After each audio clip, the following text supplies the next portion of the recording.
Perguntaram-me em diversas ocasiões se eu ou eles, os médicos, sabíamos como ganhei câncer, como se fosse algo que provavelmente eu poderia ter evitado caso tivesse sido mais cuidadosa. Percebi a origem dessas questões. As pessoas assustam-se quando veem alguém a ser vítima de algo que também pode afetá-las a qualquer momento. Entendo perfeitamente o fato de ser mais reconfortante para as pessoas ouvir algo como: trabalhei todos os dias num laboratório cheio de carcinógenos e teratógenos e outras coisas desagradáveis e tóxicas. Ou tinha uma dieta deplorável. Ou acampava muitas vezes perto de lixeiras de resíduos tóxicos. Ou foi uma coisa que encontrei na Amazon e que realmente queria. Então encomendei usando um código promocional. Parecia que as pessoas queriam ou precisavam acreditar que havia uma causa principal por trás da aflição, algo que eu teria permitido de forma voluntária ou involuntária. Assim, tendo uma compreensão clara sobre a fonte desta curiosidade mórbida, resisti à tentação de adotar uma posição defensiva e disse simplesmente que achava que o câncer se desenvolvia em diferentes pessoas por diferentes razões. Acredito que para algumas pessoas se trate de predisposição genética. Gostava de usar analogias de Jughead do Art Comics ou de Shaggy do Scooby-Doo, exemplos de personagens que provavelmente comiam tanto quanto Fat Albert, mas que devido às diferenças entre os seus metabolismos virtuais, nenhuma delas engordava. Todos nós temos uma herança de coisas boas e más nos nossos corpos, que acabam por ditar a forma como as nossas células vão se comportar ao longo do tempo, e talvez, em alguns casos, tudo se resuma a isso. E uma pessoa até pode viver como alguém que sofre de imunodeficiência combinada genética, síndrome do menino da bolha, e mesmo assim ter câncer porque testou positivo para o mesmo gene vilão que causou o linfoma da sua tia Fanny. Ao longo do tempo, é possível que em certas pessoas as células de envelhecimento, que estão constantemente a dividir-se e a cometer erros que são normalmente corrigidos, não consigam corrigir-se a elas mesmas devido a um sistema de reparação de DNA defeituoso. Por outro lado, com o passar do tempo, a resposta imune de uma pessoa pode não conseguir afastar-se tão eficazmente dos malfeitores como costumava acontecer. Talvez seja maioritariamente o resultado da acumulação de golpes do ambiente, sendo que cada um pode ligeiramente aumentar as probabilidades de se desenvolver uma malignidade, criando assim um turbilhão sinistro do qual não há escapatória. O famoso investigador Burt Vogelstein publicou um artigo descrevendo o câncer como um resultado de mutações aleatórias, ou seja, apenas má sorte. Quanto ao meu caso, tudo o que eu sabia era que a minha mãe já tinha lutado contra uma versão mais extensa do mesmo tipo de câncer de resposta hormonal que eu tinha, exceto o fato de que no caso da minha mãe, ela era cerca de 15 anos mais velha do que eu quando recebeu seu diagnóstico. Também soube a partir de algumas primas com quem desabafei que a minha família paterna estava repleta de casos de câncer. Desta forma, não podia descartar a possibilidade de haver algum tipo de natureza hereditária que me tivesse colocado mais suscetível à doença. Além disso, também já ouvi muitas vezes que o estresse pode prejudicar significativamente o corpo, e como eu não era exatamente uma pessoa de personalidade tipo B, também não podia esquecer da minha incapacidade em deixar as coisas fluir e apenas relaxar. Combinando tudo isto, o meu estado de saúde poderia ter sido causado por qualquer coisa. E apesar de estar mais consciente quanto ao que colocava no meu corpo e o que fazia com ele, não conseguia compreender como poderia ter evitado a minha doença. O ano que passou me deixou rastros. Apercebi-me de que o tempo estava a encurtar-se e que estava apenas a mover-me entre ele. Mais do que nunca, encontrei-me a dissecar e a analisar como e com quem passava o meu tempo, pois no ano anterior fui afastada da investigação e dos estudos sobre a leucemia que tinha estado a realizar e tinha me tornado a experiência de outra pessoa no mesmo hospital oncológico. No ano que passara, a minha vida tinha mudado de formas que nunca esperaria e sabia que nunca iriam ser revertidas. O primeiro momento de mudança irreversível foi aquele em que me encontrei a depender de pessoas vezes sem conta. Tal como um veterano da Guerra do Vietnã que recontava suas memórias mais dolorosas. Estava deitada na cama com o meu marido, a ver televisão, tomando completamente como garantidas as centenas de vezes em que tinha passado assim o tempo sem qualquer incidente. A camisola rugosa de manga comprida que estava a vestir sobre as calças do meu pijama começou a subir um pouco, e à medida que a ajustava, a minha mão passou sobre o lado do meu corpo. Foi este o momento em que percebi que algo estava errado. A única coisa certa era o que se encontrava no lado direito do meu peito, um inchaço. Espera, eu pensei, deve ser o meu sutiã. Espera, pensei outra vez, não estou a usar um sutiã. Na verdade, eu nem tenho sutiãs. Seguiram-se mais apreensões desesperadas. Ok, então deve ser da minha camisola. A minha camisola grossa. Deve ser algum tipo de problema na minha camisola grossa. Não, a camisola que estou a usar tem um material muito fino. Estavam a esgotar-se as minhas ideias de preservação de sanidade. O meu corpo disparou direto como um foguetão lançado. O que eu estava a sentir era eu. A minha pele, o meu inchaço. Um inchaço que, tanto quanto sei, não tinha nada que estar onde estava. Pedi ao meu marido, pediatra, para senti-lo. Oh, ele disse, de forma tranquila, isso parece um quisto fibroide. A semana passada vi um paciente no meu consultório que tinha exatamente isso. Era mesmo assim? Perguntei. Estava ofegante como um cão a pedir um doce. Yep. Então, resumiu-se a isso. Eu acreditei nele, mas continuava a precisar ir ao médico. Apenas para ter certeza, não é? Deitei-me lentamente outra vez. Alguém disse uma coisa na televisão, mas não consegui ouvir nada. Consegui apenas ouvir os pensamentos na minha cabeça. Eu ia apenas tirar as minhas dúvidas. Amanhã. Liguei para a Harvard Vanguard na manhã seguinte. Foi marcada uma consulta para mim nessa mesma tarde, pela qual estava agradecida. Mas, ao mesmo tempo, desejei francamente que esse assunto não tivesse sido tratado com tanta urgência. Será que se lhes tivesse dito que tinha uma unha encravada, eles teriam marcado uma consulta também para a mesma tarde? Ou se fosse uma fervura postulante? Ou se fosse uma fístula anal, como aquela que envergonhara o rei Luís XIV? O que era necessário para ser tudo acelerado daquela forma? Será que tudo acontecia lentamente naquele lugar e de repente tiveram uma vaga que não teriam num dia mais ocupado? Estaria eu a pensar demasiado? A minha tensão arterial foi medida em primeiro lugar. Estava elevada. O meu peso foi medido com todas as minhas roupas e botas pesadas. Incomodava-me o fato de esta informação distorcida e estranha, especialmente a leitura da minha tensão arterial elevada, já que estava sempre baixa nos exames anteriores. Chegar até a médica que me iria ver e partilhar a primeira avaliação quanto ao que me estava a acontecer. Quando vi a médica, ela parecia bondosa e jovial. Estava repleta de sorrisos durante a nossa pequena sessão de conversa que me ajudou a acalmar inicialmente. Depois, fomos diretas ao assunto. Tem algum histórico familiar de câncer de mama? Ela perguntou. Sim, a minha mãe foi diagnosticada com câncer de mama. Estava em estágio 4, eu disse. Espalhou-se para os pulmões. Que idade tinha? Tentei lembrar-me da idade exata em que foi diagnosticada. Tinha 60 e muitos anos. A médica acenou com a cabeça e escreveu algo. Não tardou muito para começar a examinar a minha massa ao pressioná-la para baixo e medindo cruamente a sua circunferência com os dedos.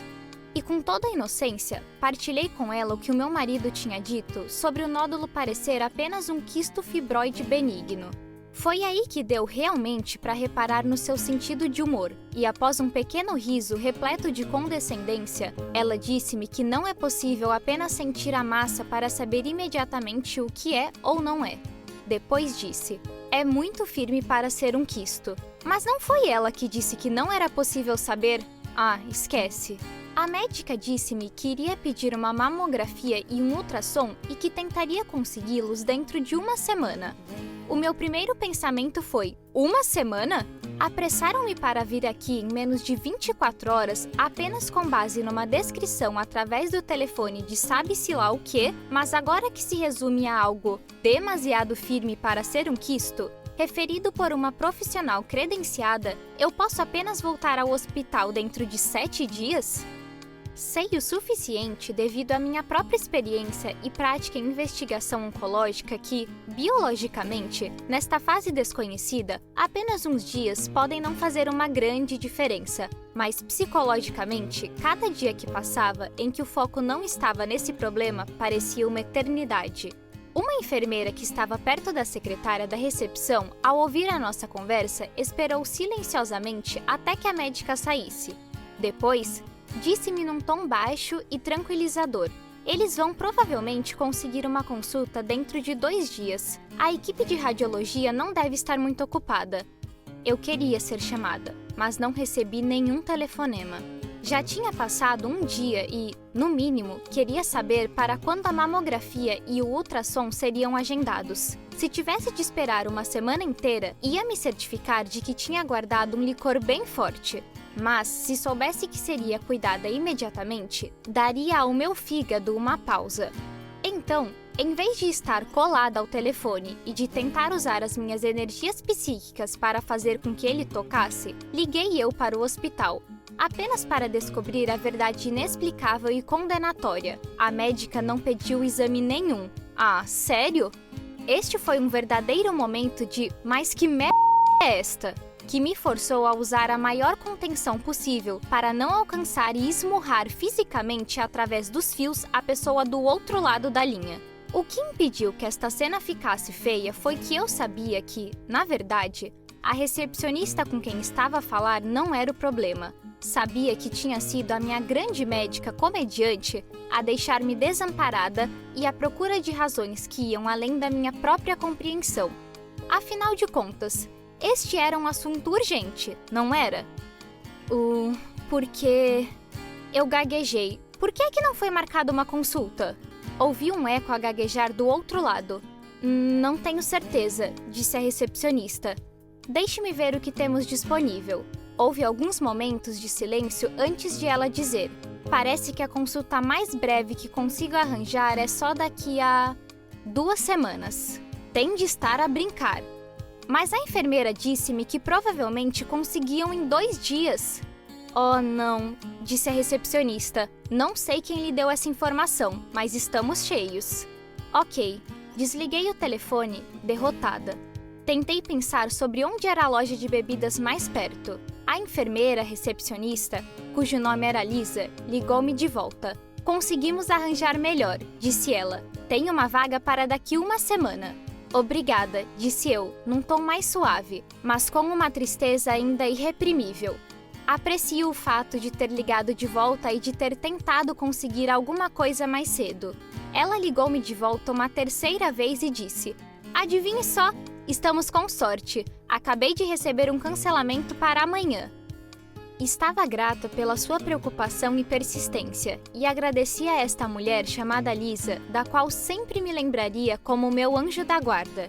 A imagem que tinha de mim a comprar álcool suficiente para 1 semana, de modo a afogar as minhas mágoas, foi rapidamente substituída por uma imagem minha a comprar uma champanhe de celebração para uma noite inteira.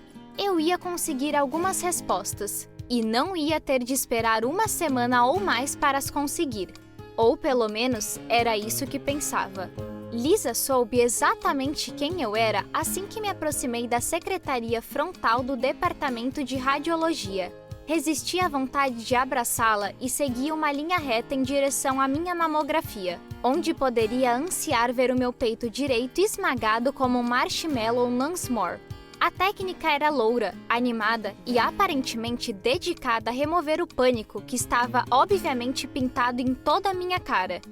Parece nervosa, disse ela. As suas palavras fizeram-me recordar a minha primeira mamografia, quando a batalha da minha mãe contra um câncer de mama metastático e responsivo a tratamento hormonal estava ainda na sua infância, e eu era extremamente emocional e encontrava-me desolada em lágrimas. Consegui manter a postura durante as mamografias que se seguiram, mas a minha mãe estava sempre na minha mente durante cada uma delas. Ela disse para olhar para uma imagem que tinha tirado. Para mim, isso parece como um quisto. Vê como é perfeitamente redondo? Tive-me de contorcer para ver o que ela estava a dizer. Este esboço tênue de um círculo no meio de uma confusão de pixels cinzenta e preta.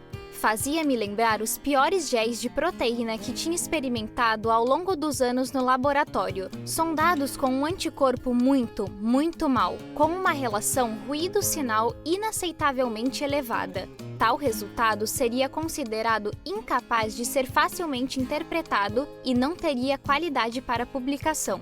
Eu estava a olhar para o que me seria mais tarde descrito como tecido mamário denso, a partir do qual é difícil de ver. Até mesmo a questionável bola de carne, que era grande o suficiente para ser palpável e detectada com o meu dedo indicador, era quase invisível no ecrã para o olhar nu no meio de toda aquela opacidade. Fiz um ultrassom ou sonografia de seguida. Era uma alternativa justa à mamografia, com ondas de som que conseguiriam ler o estranho inchaço dentro de mim. A técnica do ultrassom era tão animada e amigável quanto a técnica da mamografia, e tinha me deixado completamente confortável com sorrisos e conversa fiada. Ela saiu da sala para consultar o radiologista, e preparei-me para que ambos voltassem e me dissessem que o inchaço era exatamente o que tinha dito a técnica da mamografia. Nada demais, apenas um quisto. Enquanto esperava por eles, comecei a fazer uma lista mental de todas as mudanças nutricionais que iria fazer para me tornar mais saudável, agora que o meu corpo me tinha dado um aviso e uma segunda chance. Estava no meio de planejar a minha mudança de café para chá verde ou preto, de comer mais peixe e de resistir à tentação de comprar os Happy Meals convenientes no drive-thru no meu caminho para o trabalho durante a noite, quando o ceifeiro entrou pela porta disfarçado de radiologista, com um cabelo longo e cinza que se agarrava ao topo de uma testa alta e um brilho enganador nos seus olhos. Ele sorriu e apertou a minha mão. Algumas cortesias foram trocadas. "O que é que você faz?" perguntou ele. "Ultimamente? Preocupar-me", pensei. "Faço investigação sobre leucemia", eu disse. "Então, é médica?" Ele perguntou. "Investigadora", eu disse. "Fiz doutoramento em farmacologia." As formalidades acabaram abruptamente. "De acordo com o ultrassom, o que você tem não é, de certeza, um quisto", disse ele. "Como se trata de um tecido anormal, vai precisar fazer uma biópsia." Não era o resultado que esperava. Tentei dizer a mesma piada que andava a contar a qualquer pessoa que a ouviria nos últimos dias. "Estou demasiado ocupada para isto e, desculpe, mas a minha agenda não me deixa incluir ficar doente." A piada não correu muito bem com o ceifeiro, que respondeu: "Tenho a certeza de que muita gente poderia dizer o mesmo." Não achava genuinamente que era demasiado especial e que deveria ser separada das massas e exonerada de doenças apenas porque era uma investigadora de câncer e uma mãe com hobbies que ocupam demasiado tempo e pais com imensos problemas de saúde que eu precisava apoiar. E eu quase nem tinha tempo para fazer tudo isso, mesmo sendo uma pessoa razoavelmente saudável. Estava apenas a dizer: "O ceifeiro disse-me que 75 a 80% das biópsias acabam por dar em nada e que as probabilidades jogavam em meu favor." Depois, acrescentou: "Percebo que para você seja 0 ou 100%. Que homem tão engraçado." Cometi o erro de tentar sugar a informação a partir dele que esperava fazer-me sentir melhor. Lembrei-me do momento em que fiz a mamografia e do círculo perfeito para o qual a técnica tinha apontado no meio de um fundo desfocado e cinzento. "Mas é bastante isolado, não é?" eu perguntei. O ceifeiro abanou a cabeça e disse num tom neutro: "Para já, não podemos dizer nada com base no ultrassom. Temos de esperar pelos resultados da biópsia." Mais espera. Ai... Eu, o meu marido e a minha filha fomos jantar a um restaurante nessa noite. Escolhi a minha refeição. Esta não parecia ser a altura certa para aproveitar ou celebrar a vida. Em vez disso, era apenas uma lembrança sombria de reviravoltas repentinas que a vida poderia trazer a qualquer momento, especialmente quando menos esperávamos. Foi marcada uma biópsia, 10 dias incríveis após a mamografia e ultrassom de dança macabra com o Dr. Brilho nos seus olhos. Até que esse dia chegasse, certifiquei-me de que continuava a seguir normalmente com a minha vida, respeitando todas e quaisquer reuniões pré-determinadas com colegas. Qualquer desejo que tinha-me de enrolar como uma pequena bola no canto da minha cama e de olhar para o nada durante horas a fio, mais concretamente para fissuras nas paredes ou para insetos que voavam por todo lado, teria de ser atenuado pela realidade de que o tempo não iria parar por mim. A minha primeira reunião foi num consultório minúsculo e cheio de papelada de um colega no centro oncológico onde trabalhava, um hematologista oncologista e colaborador de longa data. Ele tinha sido um dos conselheiros e autor de um variado número de artigos publicados ao longo dos anos. E na altura da nossa reunião, ele tinha acabado de dirigir um ensaio clínico que procurava a aprovação pela FDA relativamente a um fármaco para a leucemia que eu tinha identificado. Alguns anos antes, ele também tinha sido crucial em ajudar-me a obter uma segunda opinião sobre os exames feitos aos pulmões da minha mãe, que mostravam possíveis metástases do seu câncer de mama para a periferia. Nunca teria imaginado nessa altura que seria eu a procurar a sua ajuda anos mais tarde. "Então, como está?" ele perguntou. Mal sabia ele o peso dessa questão e o quanto nos iria atrasar para discutir os novos dados que eu tinha gerado. Contei-lhe que estava a passar por algo um pouco inquietante, que tinha sido detectado um tecido anormal no meu peito direito e que me tinha sido marcada uma biópsia para dentro de 10 dias. "Posso ajudá-la a marcar aqui uma consulta, se quiser", ele disse. Ele estava a referir-se ao nosso querido Dana-Farber Cancer Institute. Sorri e agradeci-lhe, mas abanei com a cabeça. Nessa altura, eu ainda queria manter-me completamente viva e considerava também a possibilidade de a massa ser benigna. Marcar uma consulta no hospital oncológico onde trabalhava parecia um excesso. Era demasiado cedo, e então optei por trabalhar intensivamente durante uma semana e meia, como forma de fazê-la passar mais rápido, e manter a minha humilde consulta no tranquilo e modesto Harvard Vanguard, no norte de Massachusetts. Apesar de não querer que a conversa se tornasse ainda mais pessoal, foram questionados os prós e contras do tamanho e densidade dos meus peitos, tal como o fato de eu ser uma judia askenazi, sendo que existe uma maior prevalência do gene BRCA do câncer de mama nessa população. A escuridão da conversa foi iluminada pela realidade das estatísticas, que diziam que 80% dos tumores nos peitos acabavam por não ser malignos, certo? Trabalhei durante os próximos 10 dias e joguei. Celebrei o aniversário de 50 anos de um amigo, músico, que cantava num restaurante perto da cidade. Tirei uma foto com uma amiga mútua em frente a uma grande janela que delineava o passeio do lado de fora. Havia um clarão que dificultava tirar a foto, já que ambas parecíamos completamente descoloridas na mesma. Achei a luz simbólica, sendo que estava a fazer um grande esforço para lá estar, e na realidade, eu só estava lá até um certo ponto. No dia do procedimento, que foi uma biópsia seguida de um ultrassom, estava nervosa ao ponto de todo o meu corpo tremer. Não entendia de onde vinha toda a vibração, nem quais os medos e preocupações subconscientes que estavam a causar todos os tumultos dentro de mim.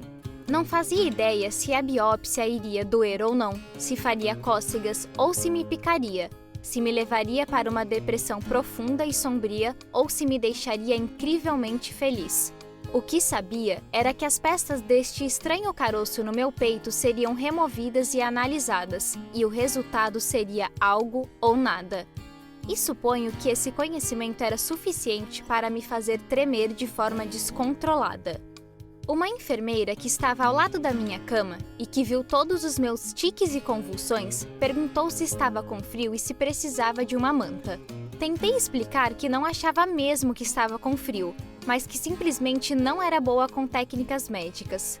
Além disso, sinceramente, queria apenas estar em qualquer outro lugar que não fosse aquele quarto, com ela à espera de uma porção do meu corpo para ser extraída e examinada, mas não lhe disse isto. A minha maior preocupação era se o médico que iria fazer a biópsia tinha um sentido de humor melhor que o do Dr. Brilho nos seus olhos. Enquanto estava a preparar o equipamento para realizar o procedimento, perguntou-me qual era a minha profissão. O meu tremor nervoso tornou-se numa tagarelice nervosa, E falei sobre como fazia pesquisa sobre o câncer e sobre como estávamos a trabalhar em fármacos que afetam a maquinaria intracelular para promover a degradação seletiva e direcionada das proteínas causadoras de câncer. Blá blá, dentes a bater. Blá. Foram trocadas algumas cortesias, mas desta vez sem quaisquer revelações repentinas que me apanhassem completamente desprevenida. Disseram-me que quaisquer resultados que recebeste dessa ronda de testes chegariam num dia diferente e não seriam enviados a partir de nenhum dos membros desta equipe médica. Fiquei a saber que o radiologista, tal como eu, era também judeu e brinquei com ele dizendo que era também membro da tribo. Ouviram-se gargalhadas e alguns comentários vazios, que ajudavam a acalmar os meus nervos. Mencionei alguns nomes de pessoas com quem tinha trabalhado e ele divertia-me dizendo que os nomes lhe eram familiares. Eu estava a arrasar.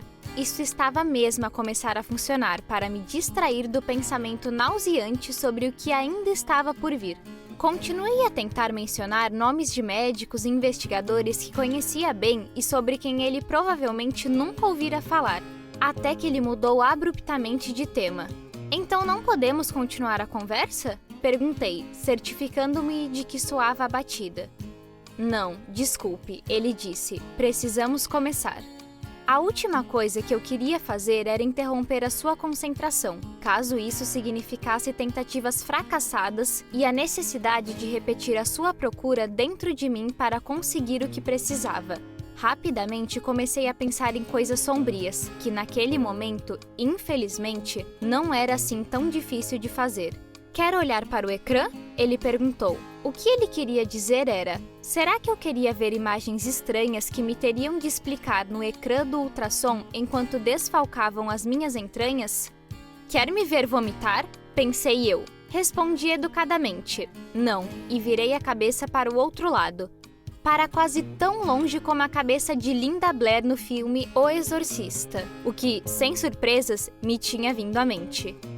9 sensações terrivelmente dolorosas mais tarde, estava a lamentar o fato de não ter pedido mais anestesia. Senti mais do que pensei que sentiria, enquanto eles tiravam as amostras desta coisa que ainda não se sabia bem o que era dentro de mim. Mas como era mais uma dor dolorida do que propriamente uma dor aguda e penetrante, decidi não agir como um bebê chorão e aguentar como um homem.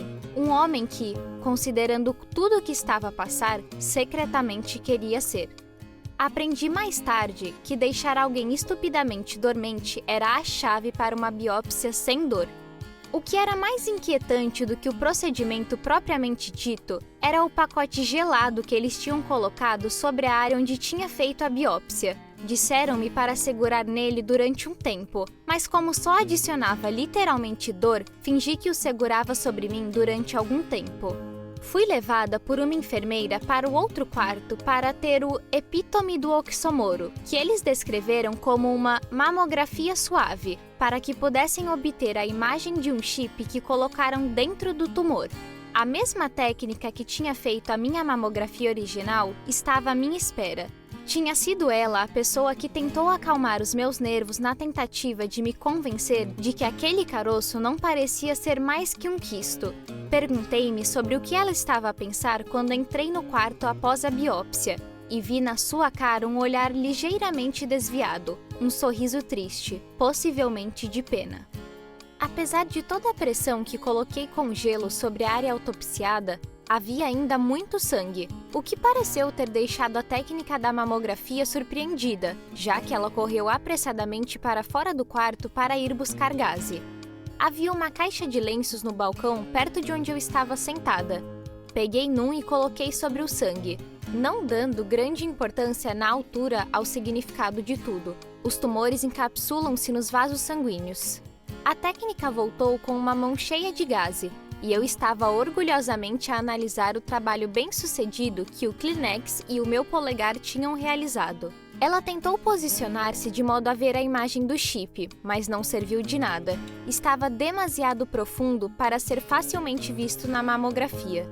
Como o ultrassom tinha detectado o clipe anteriormente, decidiu-se que uma imagem adicional através de uma mamografia seria desnecessária. Fui salva de mais radiação sem sentido e de desconforto e mandaram-me para casa. Descansei durante algumas horas na cama, com um pacote de gelo parcialmente derretido já preparado. Tinha trabalho que precisava fazer no laboratório e conduzi até ao local para fazer tudo.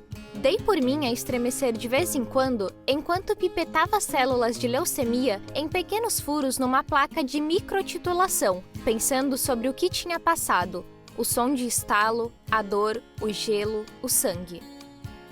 3 dias mais tarde, eu e o meu marido fomos à consulta marcada para receber os resultados da biópsia.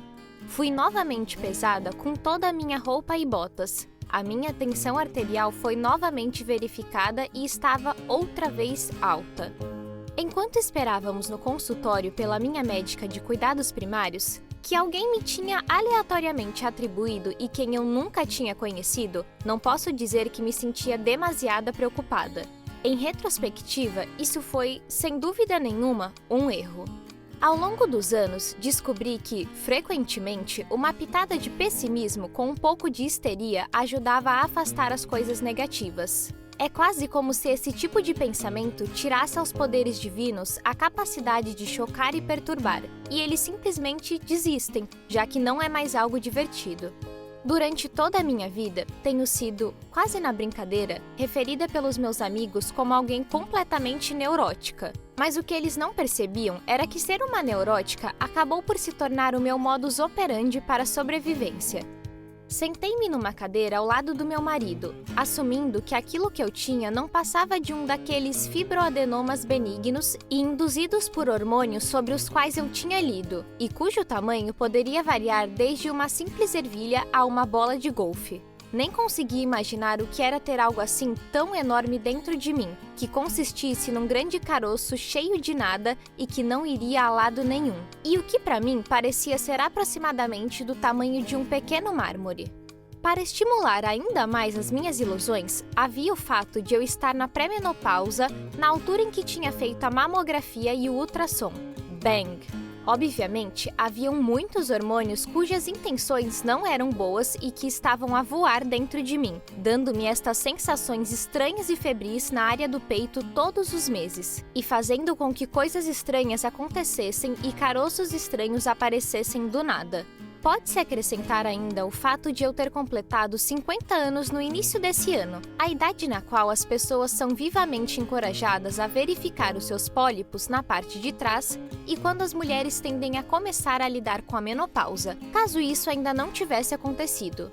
É claro que estava destinada a experienciar esta infinidade de curiosidades, e estava convencida de que o que tinha não passava de um tecido de carne inofensivo e deslocado que tinha aparecido graças ao relógio biológico do meu corpo, cujos ponteiros nunca tinham se mexido tanto quanto agora.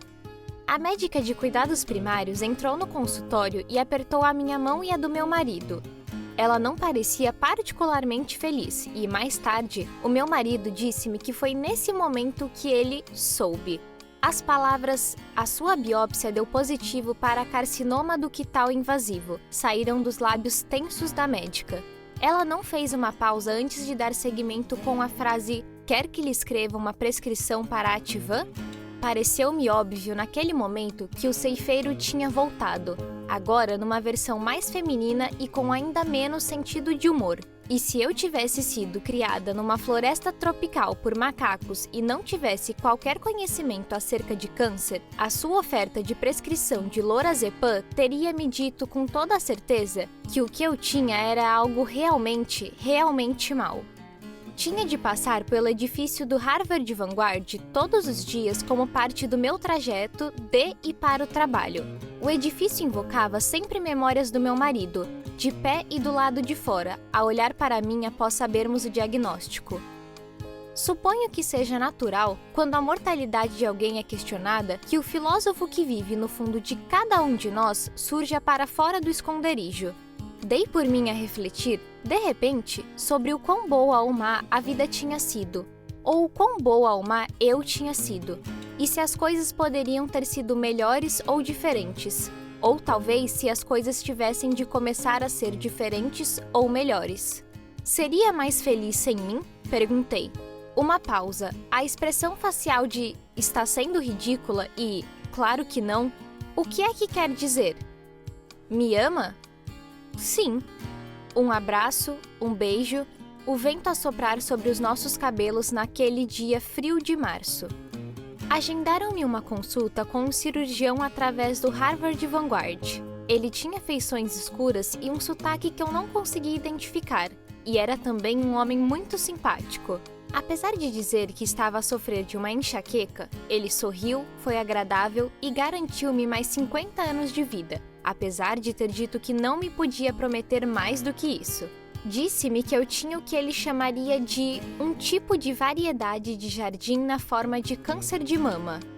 Um receptor rico de estrogênio e progesterona responsivo a tratamento hormonal, HER2 negativo. Sei que era suposto esta frase ser animadora, mas não era. Nem com muito esforço de imaginação, o tipo de frutas e vegetais que eu alguma vez selecionaria para plantar no meu quintal. Ele explicou-me os básicos sobre o câncer de mama e como este faz uma pequena paragem nos gânglios linfáticos sentinela antes de, caracteristicamente, seguir em frente com a sua missão de invadir o resto do meu corpo. Os gânglios linfáticos sentinela seriam removidos e testados para analisar a presença do câncer na altura da cirurgia. Ele tinha sugerido os testes genéticos para ver se eu testava positivo para o gene BRCA, o que mudaria o meu tipo de tratamento, já que este gene transporta um grande risco de câncer dos ovários, da mama e nesse caso, procedimentos como uma mastectomia dupla e remoção dos ovários seriam vivamente recomendados. No entanto, ele sugeriu que me submetesse a uma ressonância magnética para examinar os gânglios linfáticos e obter uma melhor ideia sobre o quão localizado estava o tumor. Ele apalpou a parte de baixo dos meus braços e disse que não sentia gânglios linfáticos aumentados. Alguns amigos e familiares encorajaram-me a obter tratamento no hospital oncológico onde eu trabalhava, em Boston, muito devido ao fator da conveniência, que me permitiria facilmente transitar entre trabalho e consultas. Tinha chegado a vez de aceitar a oferta do meu colaborador naquele minúsculo consultório cheio de papelada, e aceitar o fato de que eu era agora elegível para ser uma paciente oncológica no hospital onde tinha estudado e mecanicamente manipulado as células de medula óssea e as células periféricas de sangue de pacientes de leucemia durante mais de 2 décadas. Senti-me um pouco decetiva no consultório deste bondoso cirurgião enquanto ele continuava a falar sobre a sua enxaqueca e os planos para o meu tratamento. Felizmente, foi ele que, ao contrário de mim, falou sobre o fato de os seus pacientes optarem muitas vezes por obter uma segunda opinião, bem como um tratamento em Boston. Ele disse que eu podia fazer o mesmo. No entanto, insistiu que me diriam exatamente o mesmo que ele já tinha me dito. Admitia envergonhadamente que estava a considerar fazer o tratamento no local onde trabalhava, mas apenas por fatores motivados pela conveniência. Ele pareceu compreender. Antes de sair do edifício, disse ao meu marido que queria ver Lisa, a enfermeira recepcionista no departamento de radiologia. Outra enfermeira que estava na recepção conseguiu encontrá-la, e mal me viu, Lisa indicou imediatamente para segui-la para trás da recepção, de modo a termos mais privacidade. Contei-lhe sobre o meu diagnóstico e ela agradeceu-me por informá-la, dizendo que as enfermeiras estão proibidas de acompanhar certos pacientes por si próprias. Partilhou comigo algumas palavras de encorajamento e depois abraçou-me. Ela foi uma estranha que me ajudou mais do que algum dia poderia saber, uma estranha que provavelmente nunca mais voltaria a ver, mas alguém que eu nunca esqueceria. A diversão real começou no Dana-Farber Cancer Institute, no 9º andar de um edifício adjacente à instalação onde eu fazia a minha investigação sobre leucemia. A minha primeira reunião foi com uma oncologista ruiva, cuja face me era familiar, provavelmente porque já tinha lido artigos sobre as suas grandes conquistas que eram publicadas na newsletter mensal do hospital. Ela estava acompanhada por um assistente de cabelo escuro e de aparência jovem, um colega médico. Ele teve o grande privilégio de ver toda a cor desaparecer da minha face assim que a oncologista disse: "Espere, o que é isto?", enquanto passava os seus dedos de forma dolorosamente profunda na minha axila direita. Era a segunda vez que me deitava numa mesa de examinação como um pedaço de carne a ser amaciado. Também o colega médico tinha me analisado uns momentos antes, e tal como o simpático cirurgião que me tinha inicialmente examinado e que nunca mais me veria, ele não sentiu nada de anormal. Sentei-me lentamente após a análise intensiva da minha axila e coloquei a bata de hospital cor-de-rosa sobre o meu ombro. Os meus olhos seguiram a oncologista enquanto ela se afastava da mesa. Lamento, os olhos dela trancados nos meus. "Tenho de lhe dizer", disse ela encolhendo os ombros, como se sentisse que tinha que me dar qualquer tipo de justificação por me dizer tudo diretamente. Não era um bom dia para receber as notícias. A oncologista explicou-me que, além de ter pelo menos um gânglio linfático suspeitamente grande e possivelmente positivo para a presença de câncer, o tamanho estimado do caroço no meu peito era tal que uma lumpectomia simples e conservadora de tecidos não seria possível. Ela estava muito confiante de que o cirurgião com quem tinha uma consulta agendada para o dia seguinte seria a favor de encolher primeiro o tumor através de medicamentos e depois através de uma cirurgia muito mais simples e menos invasiva. Uma das opções que me foi apresentada consistia em inscrever-me num ensaio clínico e receber tratamento simultaneamente com leuprorelina, que corta a produção de estrogênio dos ovários, e tamoxifeno, que bloqueava a ação do estrogênio sobre os seus receptores. Ambos seriam recomendados para mim, já que estava em pré-menopausa na altura do diagnóstico, e o encerramento da produção de estrogênio e o bloqueio da atividade estrogênica seriam de esperar para ajudar a matar a fome do meu câncer, que responde a tratamento hormonal, de modo a impedir que este crescesse. Dependendo do tipo de estudo para o qual eu seria aleatoriamente selecionada, era possível que recebesse um terceiro medicamento chamado palbociclib, que bloqueia uma proteína envolvida na divisão de células e que já tinha sido aprovada pela FDA para câncer de mama metastático nas mulheres que já tinham tido a menopausa.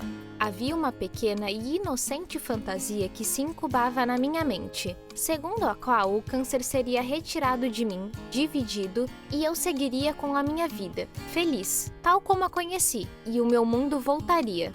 A minha realidade dizia-me que, de repente, eu iria passar a viver durante 6 meses com uma massa cancerígena no meu peito direito que, com sorte, iria diminuir de tamanho com o consumo diário de comprimidos como tamoxifeno e palbociclib e uma dose de injeção mensal de leuprorelina no rabo, seguida de uma cirurgia e radiação, e, claro, um grande ponto de interrogação quanto a tratamentos adicionais, incluindo a quimioterapia. Este pesadelo não iria desaparecer tão cedo. O cirurgião reuniu-se brevemente comigo. Ele tinha grandes olhos castanhos e um sorriso gentil. Ouvi um refrão cantarolado pelos anjos e uma luz de felicidade a surgir da cabeça dele enquanto me assegurava que, ao contrário do que a oncologista acreditava, ele não via nenhum gânglio linfático que parecesse suspeito, de acordo com os meus exames, dizendo ainda que era comum haver um alargamento reacionário dos gânglios linfáticos após uma biópsia. Ahá! Pensei eu, oncologista errada, cirurgião correto. Concordei silenciosamente com o meu pensamento demasiado simplista e a preto e branco, ou, com mais precisão, concordei silenciosamente com as minhas ilusões demasiado simplistas. Os pensamentos racionais fizeram o seu caminho até mim e lembraram-me de que só por eu querer que as coisas fossem de uma certa forma, isso não significaria que as coisas fossem realmente dessa forma. Além disso, estes pensamentos diziam-me que das duas perspectivas opostas, uma estava correta e que apenas mais testes poderiam revelar a verdade. O cirurgião deu-me, mais ou menos, o mesmo curso inovador sobre câncer de mama que o primeiro cirurgião já me tinha dado. Sabendo que o oncologista me tinha informado sobre o ensaio clínico no dia anterior, e talvez para me confundir ainda mais e para dificultar a minha capacidade de tomar uma decisão sobre o que fazer, ele explicou-me que os estudos sugeriam que a expectativa de vida seria a mesma, independente de o tratamento medicinal pré-operatório ser realizado ou ser primeiro realizada a cirurgia. Ele disse que realizaria a cirurgia a qualquer momento, mas que, considerando o tamanho do tumor, isso seria muito desafiante. A parte de mim que queria o tumor fora do meu corpo o mais rápido possível tomou conta de mim e disse: "Não quero saber desse tipo de coisas. O que será ou não será. Não é como se eu fosse uma coelhinha da Playboy ou um membro de uma colônia nudista." Acompanhada pelo que eu já identificava como sendo a sua marca, um sorriso simpático, a resposta dele foi: "Então vou tratar disso por si." Apesar de ter tomado a decisão de ficar na escola durante ao menos 20 anos, eu sempre odiei testes. Nunca me importei o suficiente para estudar para eles e tolerei fazê-los, mas tinha um grande problema com a ansiedade associada a descobrir se me tinha saído bem ou mal. O primeiro trecho de várias semanas de pós-diagnóstico foi repleto de testes, sendo que a cada um deles estava associada a antecipação que eu costumava viver nos meus dias de escola, exceto que não havia As, Bs ou Cs, à minha espera no final desta ronda de exames, e, francamente, isso me fez sentir melancólica quanto aos meus velhos dias de testes. O primeiro exame de uma vasta lista que teria de percorrer foi o teste genético, para determinar se eu tinha o gene BRCA, ou qualquer outro gene familiar conhecido como causador de câncer, e que pudesse dar a entender um pouco melhor o que eu tinha, bem como o que poderia vir a ter no futuro. Em resposta ao pedido da geneticista para me tirar sangue do braço, perguntei se havia outra opção menos invasiva, como uma amostra de saliva ou algo do gênero. Não fazia qualquer ideia, nesta altura, sobre o quão insensível eu ficaria ao medo de agulhas a penetrar a minha pele e as coisas a serem ingeridas e sugadas de mim, enquanto me habituava ao meu novo papel como uma almofada de alfinetes humana durante os próximos 12 meses. Mas nesse dia, a geneticista animou-me. Apesar de dizer que nunca antes tinha usado um tubo de recolha de plástico, para o qual eu tinha enfiado o algodão vezes sem conta, e que tinha sido repetidamente pressionado contra as minhas gengivas. Incrivelmente e também nojentamente, o algodão conseguiu absorver saliva suficiente da minha boca para encher 2 tubos e aproximar-se da descoberta da verdade quanto ao meu patrimônio genético. Um e-mail da geneticista trouxe as boas notícias de que eu tinha testado negativo para o gene BRCA, e o melhor ainda era que também tinha testado negativo para todo o resto na lista de genes desagradáveis. Tinha lido um artigo recentemente nas notícias sobre o descobrimento de 72 novas mutações genéticas ligadas ao câncer de mama. O fato de partilhar com a minha mãe a mesma doença na mesma subcategoria e o fato de tantas primas do meu lado paterno serem sobreviventes do câncer de mama ainda me parecia suficiente para achar que algo pudesse ser hereditário, possivelmente caindo no subconjunto de genes ainda não descobertos que se comportavam mal. Mas o culpado pode ser igualmente uma propensão partilhada para bolos gelados de arco-íris coloridos de vermelho, amarelo e azul, e artificialmente decorados com cerejas maraschino, ou ficar demasiado perto do micro-ondas enquanto se espera que os cachorros aqueçam, ou até mesmo comer os cachorros propriamente ditos. Como era impossível dizer ao certo qual era a raiz de todos os males para mim e para minha família, bem como se era apenas uma raiz ou muitas raízes, e se estas estavam dentro ou fora do meu corpo, encontrei consolo no fato de o teste que fiz ter dado negativo para uma lista de genes aberrantes, incluindo o BRCA. Era simplesmente menos uma coisa com a qual eu tinha de me preocupar. O próximo teste na lista era a imagem por ressonância magnética, que seria feita no meu peito e usada para revelar, tal como me tinha explicado o primeiro cirurgião com quem falei, o quão localizado estava o tumor no meu peito direito. Em retrospectiva, suponho que o meu medo quanto à ressonância magnética iluminar o câncer disseminado no meu peito como um brinquedo Light Bright foi um pouco irracional. Mas o diagnóstico do câncer propriamente dito era suficiente para me deixar a pensar em coisas muito sombrias. Era contra esse pessimismo que me encontrava muitas vezes a combater. Um tubo que entrava pela minha veia foi colocado na minha mão antes da ressonância magnética para que o corante de contraste fosse infundido. Havia algo de perverso e revigorante acerca de visitar o meu laboratório, mesmo antes disso, e de acabar uma experiência nestas condições. Tratava-se de capacidade para realizar multifunções, supunha eu, de uma forma um pouco perturbadora e inquietante. Cronometrei cuidadosamente a minha experiência para que esta terminasse apenas alguns minutos antes da hora em que eu deveria sair para ir fazer a ressonância magnética. Enquanto estava a entrar na máquina, de cabeça para baixo, a imagem de uma pessoa enterrada viva surgiu na minha mente. Perguntaram-me se queria música a tocar nos auscultadores que me tinham sido dados. Eu disse sim, e quando me perguntaram o tipo de música que queria, respondi: rock clássico. Quase que nem consegui ouvir aquelas que eram provavelmente as 3 ou 4 piores músicas de sempre dos Led Zeppelin e AC/DC. As músicas eram tão más que dei por mim a sentir-me aliviada quando o som delas foi abafado pelo das batidas da ressonância magnética. Senti a frieza do corante de contraste a passar pelos meus vasos sanguíneos, bem como um sabor e cheiro bizarro que conseguia apenas descrever como nada que um ser humano se deva sujeitar, seguido rapidamente pela inclusão de um toque de mais surrealismo ao meu dia. O colega médico disse-me os resultados da ressonância magnética pelo telefone.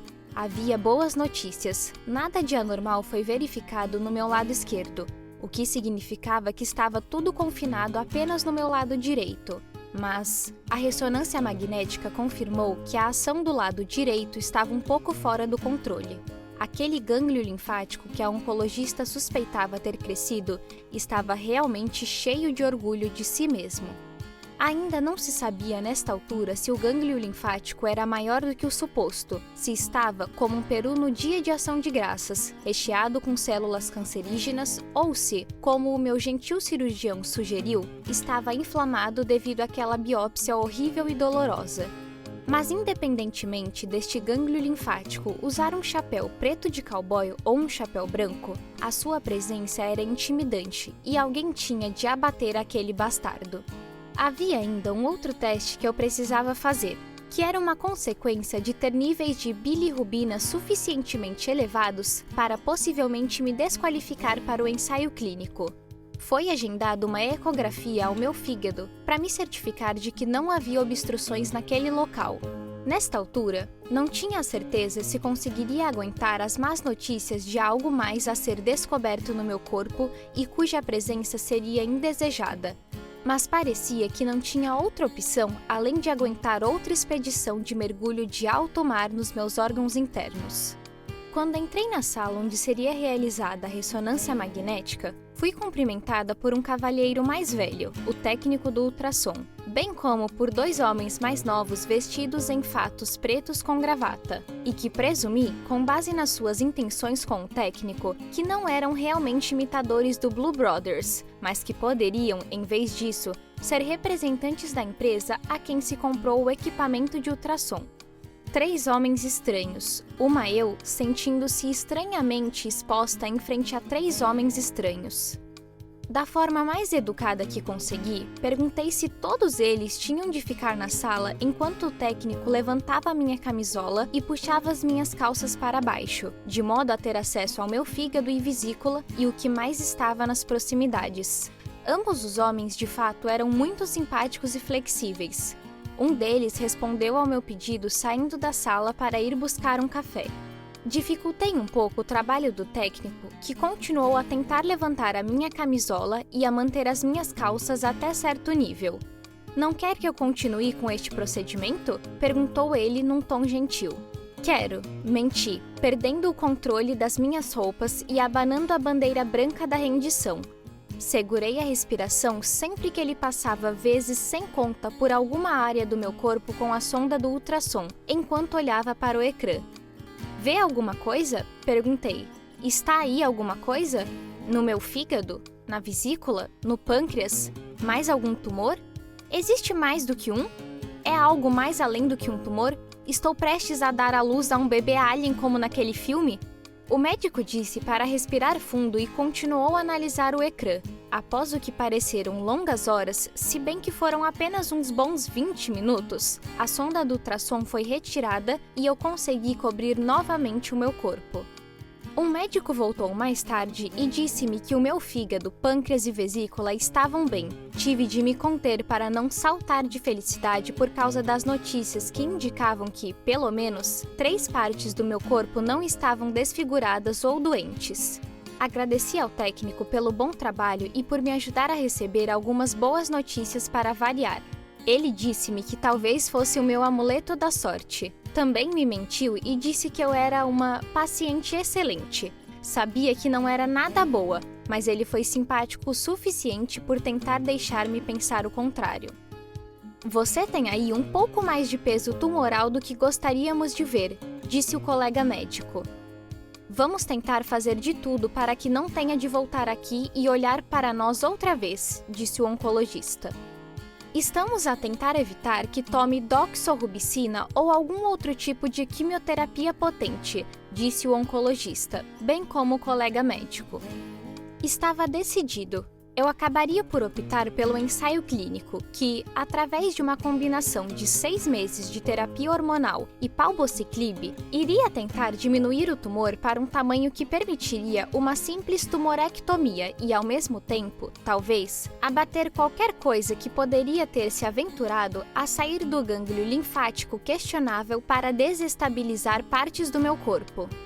O grande inconveniente para mim foi a necessidade de se fazer 2 biópsias nas primeiras semanas do ensaio, já que eu estava a sofrer de um severo estresse pós-traumático ainda devido à primeira biópsia que me tinha deixado pisada e cheia de dores durante as semanas que se seguiram.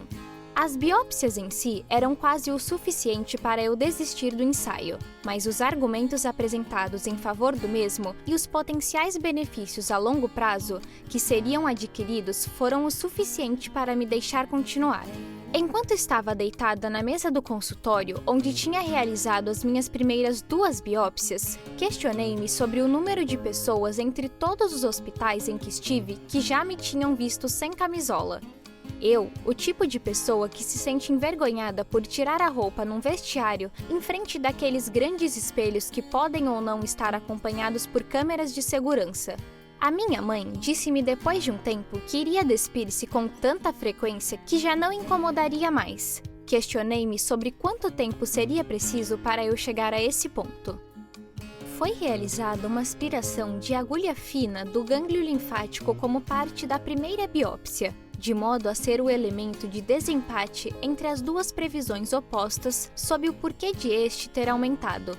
Senti muito menos dor durante este procedimento em comparação com o primeiro, simplesmente porque se certificaram que eu estava exageradamente dormente desta vez. Para a próxima e última biópsia, fiquei ainda mais dormente, ao ponto de os meus peitos poderem ser substituídos por bolas de boliche e mesmo assim duvidaria que sentisse algum tipo de pontada. A dor que sentia em ambos os dias das autópsias era mais uma dor emocional do que qualquer outra coisa. Uma realização enquanto olhava para o código do paciente, MRN, número de registro médico, escrito na minha pulseira de papel, e que me ajudou a perceber que eu estava do lado oposto de onde estive todos estes anos. Sempre soube que havia pessoas reais por trás dos códigos de pacientes MRN, que tinha visto escritos nas etiquetas dos tubos de sangue revestidos com heparina de doentes com leucemia. Eu lia os nomes, gêneros e idades e frequentemente formava uma imagem na minha cabeça acerca de como eles seriam. Mas havia uma espécie de indiferença quando fazia isto, como se o meu cérebro cientificamente orientado tivesse se isolado e protegido da distração que é sentir algum tipo de emoção, de modo a poder realizar o meu trabalho. Agora, eu era um número MRN, o meu nome, idade e gênero escritos nas etiquetas de tubos revestidos com heparina e repletos de sangue passados entre membros do instituto, que realizavam análises como parte do ensaio clínico em que participava. Perguntava-me o que passava pelas suas mentes cientificamente orientadas quando liam as etiquetas e depois continuavam a fazer o seu trabalho. Uma das enfermeiras do ensaio clínico entrou no quarto para poder recolher amostras depois da segunda biópsia. Esta biópsia vai nos dizer se os medicamentos estão fazendo efeito? Perguntei. Não vamos saber até o fim do estudo, disse ela. Faltavam 6 meses. Alguns pacientes pedem para fazer um ultrassom no meio do ensaio para determinar a direção do tumor. É melhor falar com a sua oncologista. Sim, disse. Estou a planejar isso. Ela disse-me que em algum momento no futuro, se os medicamentos não funcionassem, teríamos de passar para o plano B. Ela acenou com a cabeça. O meu problema, continuei, é que o foco principal da minha investigação é tentar compreender e ultrapassar mecanismos de resistência a medicamentos. A minha profissão está sempre na minha cabeça e isso dificulta as coisas. Gostava de saber, enquanto o câncer está dentro de mim, se a medicação que estou a usar está a conseguir combatê-lo. Uma médica que estava no quarto enquanto eu estava incontrolavelmente neurótica disse que compreendia completamente. Faço muitos estudos de sinergia, disse. Li coisas muito boas sobre palbociclib e sei teoricamente que o meu tumor, que é 95% receptor positivo para progesterona e estrogênio, deveria responder ao tamoxifeno e à leuprorelina. Mas, para mim, é surreal deixar de esperar que os tratamentos combinados de medicamentos funcionassem com o objetivo de obter uma publicação ou uma subvenção para estar agora a esperar que funcionassem em mim e na minha vida. Recebi um olhar de pena de uma outra médica, um dos muitos que tinha vindo a receber desde que subi a este palco para começar a falar até não poder mais. Estava sentada em frente à minha secretária, já em casa, quando recebi uma chamada do colega médico que me deu os parabéns pelo medicamento contra a leucemia que eu tinha identificado num teste ter recebido a aprovação da FDA. O meu estado eufórico foi destruído em pedaços cerca de 30 segundos mais tarde, quando ele me disse que a biópsia da agulha fina confirmou a presença de câncer num dos gânglios linfáticos sentinela alargados. Apesar de ter suspeitado que seria esse o resultado, senti-me estranhamente dormente. Os próximos 6 meses de medicamentos diários e injeções mensais na parte de trás, ao mesmo tempo sabendo muito bem que carregava comigo uma massa maligna e pelo menos um gânglio linfático contaminado, passaram muito rápido. A terapia hormonal levou-me à menopausa antecipada e dei por mim a oscilar muitas vezes por dia entre sentir-me como se estivesse numa tundra no Ártico ou como se estivesse numa sauna. O palbociclib ocasionalmente diminuiu as minhas células brancas de sangue e precisei deixar de tomá-lo de forma prematura, de modo a permitir que o número de células recuperasse antes de voltar aos tratamentos. Eu tocava na massa de vez em quando e geralmente não sentia grandes mudanças até vários meses após o tratamento ter começado. Para meu agrado, surpresa e alívio, dei por mim a ter de procurar o mesmo caroço que tinha sentido suficientemente proeminente para me causar um pânico frenético e histérico naquela fatídica noite de observação televisiva. Vários médicos fizeram medidas e compararam com as que tinham sido realizadas 6 meses antes. Acreditava-se que a massa do tumor tinha diminuído para aproximadamente 1/8 do seu tamanho original, e também se acreditava que o gânglio linfático aumentado tinha diminuído de tamanho. Isto é um bom presságio para o ensaio clínico, disse animadamente a uma das enfermeiras do ensaio clínico, incapaz de suprir a minha voz tremida. Isto é um bom presságio para a sua vida, disse ela, transcendendo-me momentaneamente para fora do que eu poderia descrever como um modo de investigador muito nerd e bizarro. Não conseguia compreender o fato de, naquele momento, ter colocado o progresso científico como uma prioridade acima da minha própria mortalidade, mas a verdade é que o fiz. Quando pensava que já todas as estressantes avaliações, mensurações e classificações tinham acabado, o colega médico disse-me que eu precisaria ser submetida a um Oncotype DX, que media os níveis de 21 genes de câncer de mama para estabelecer uma classificação que lhes diria se o meu câncer era agressivo e se possuía um grande risco de ressurgimento. Uma classificação baixa significava que o câncer tinha um risco baixo. enquanto uma classificação elevada significava que havia um alto risco associado. E o benefício do tratamento com a quimioterapia padrão, como o diabo vermelho ou adriamicina, doxorubicina, pesava mais que o custo dos efeitos secundários dos medicamentos horríveis. O colega médico ligou. Hesitei em pegar no telefone por uns momentos e preparei-me, com o tema do positivismo sobre o gânglio linfático que ocorreu no nosso último telefonema ainda na minha cabeça. Ele disse-me diretamente que a classificação do Oncotype já tinha voltado e que era um 9, ou seja, um valor baixo. Indicava que eu não me beneficiaria com a quimioterapia. O plano de ação para mim era a cirurgia, seguida de radiação, de vários anos de terapia hormonal e de uma infusão intravenosa bianual de um fármaco de reforço ósseo que também previne a metástase. A cirurgia foi agendada nos meus anos. Fato este que, tenho de admitir, nem tentei esconder da equipe médica. Fiquei feliz por festejar e receber tanta piedade, desde a sala da pré-cirurgia até quando fui puxada numa cadeira de rodas para o exterior do hospital, onde iriam me buscar. Devido à anestesia, as minhas únicas memórias sobre o sucedido eram ser levada de maca para a sala de cirurgia e depois acordar, falar de forma incoerente sobre sabe-se lá o quê, com uma enfermeira que estava claramente a ignorar tudo o que eu dizia. Tinha um pressentimento de que ela estava habituada a passar por aquilo. O gânglio linfático sentinela, que tinha originalmente testado positivo para câncer, foi novamente testado após ser cirurgicamente removido.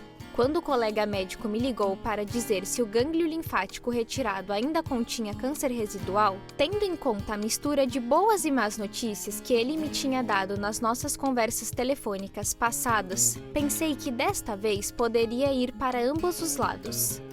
O veredito não foi animador. Encorajaram-me a fazer uma segunda cirurgia, que iria remover os gânglios linfáticos auxiliares que tinham semelhantemente sido testados para a presença de câncer. Se positivo, disseram-me que o plano do jogo mudaria e que eu teria de ser submetida à quimioterapia.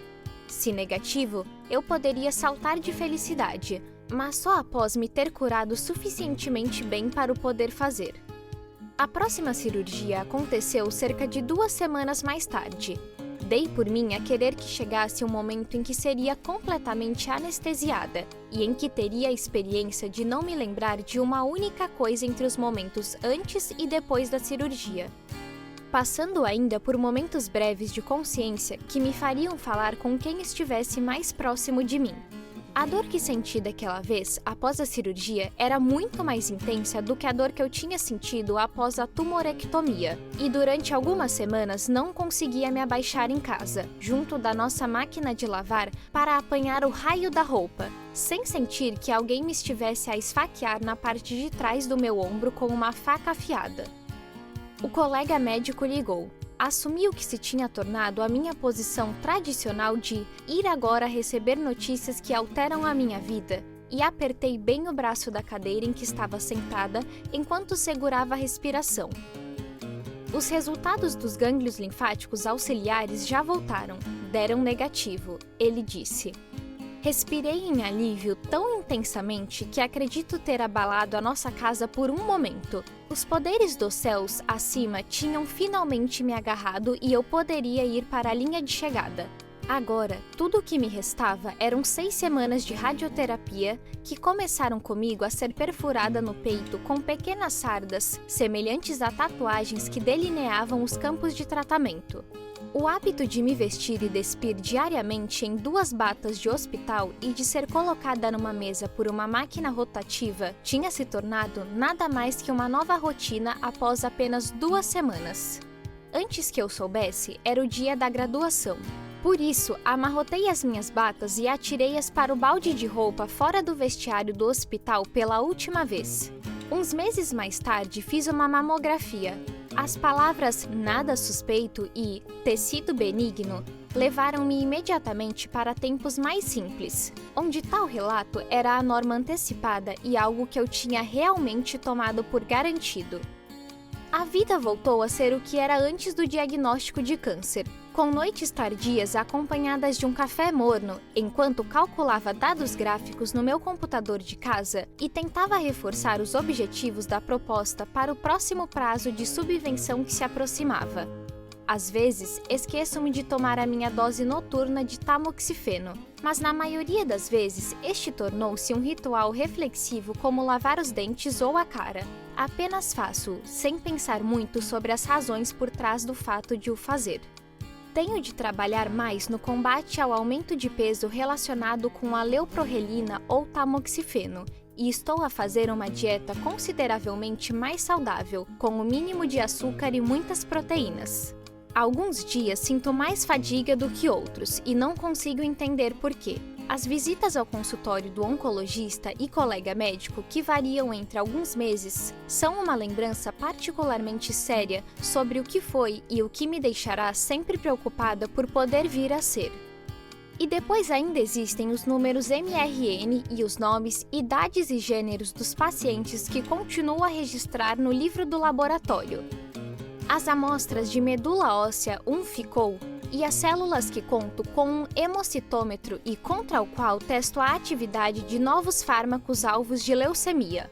Nunca mais volto a olhar para estes números MRN da mesma forma. Devia escrever sobre as suas experiências como uma paciente de câncer de mama. Lembro-me de uma das técnicas me dizer isto no dia da minha última marcação de radiação. Quer dizer, vocês passam por tanto? Disse ela. Acenei com a cabeça. Sim, talvez deva. Concordei que esta fora uma jornada que valia a pena ser contada e, de uma forma, acredito que fora uma jornada que me possa ter levado a um melhor local na vida. Um local onde aprecio mais a pessoa que fui, que sou e que terei a chance de ser.